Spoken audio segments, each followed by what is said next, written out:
नमस्कार शेतकरी मित्रांनो, विषमुक्त नैसर्गिक शेतीत आपले स्वागत आहे. बघा, मी या कांद्याच्या ज्या शेतात कांदे लावायचे त्या शेताला ड्रिचिंग करत आहे. तर हे ड्रिचिंग कशाचं आहे, तर कांदे लागण केल्यानंतर बघा, पावसाळी कांदे लागण केल्यानंतर या महिन्यामध्ये हुमणी किंवा काही लोक गांडरं म्हणतात, काही कागळं म्हणतात, काही गिंडरं म्हणतात. वेगवेगळ्या भागामध्ये वेगवेगळे नाव आहे. त्याचं शास्त्रीय नाव हुमणी आहे आणि इंग्लिशमध्ये त्याला व्हाईट ग्रॅप म्हणतात.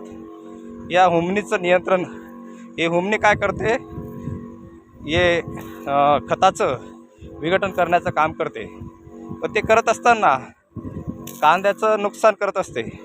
कांद्याचं मुळवा खाणे, खोड खाणे, आणि अशा पद्धतीने कांद्याचं नुकसान होऊन नंतर ते कांद्याची मर होत असते. याच्यासाठी आम्ही जैविक जे जीवाणू आहेत, जैविक बुरशीनाशक मेटारायझम, ॲनिसोप्लिया, बेवेरिया, बासियाना, व्हर्टिसिलियम यापैकी आम्ही मेटारायझम नावाची जैविक कीटकनाशकाची बुरशी जी आहे, ते जीवाणू ते आणून ते आम्ही डेव्हलप करतो एका ड्रममध्ये. आणि ते डेव्हलप झाल्यानंतर अशा पद्धतीने आम्ही कांद्याच्या शेतामध्ये कांदे लावल्यानंतर आम्ही सोडत असतो बऱ्याचदा. पण आता कांदे लावायला जवळपास 8 दिवस बाकी आहेत आणि पाऊस पण चालू आहे. मग अशा ओल्या शेतामध्ये ते जीवाणू जर सोडून दिले तर हुमणी जर असेल किंवा गांडरं असेल, त्यालाच गांडरं असं म्हणतात, तर त्याचं नियंत्रण तात्काळ होईल.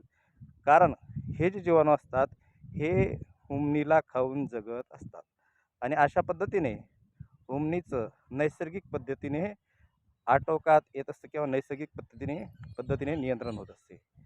ज्या पद्धतीने हे आपल्याला शेतामध्ये आपण मांजर पाळतो, उंदरं पडले तर मांजर पाळतो, त्याच पद्धतीने ही जी हुमणी असते, या हुमणीच्या नियंत्रणासाठी मेटारायझम ही जैविक बुरशी खूप चांगल्या पद्धतीने काम करत असते.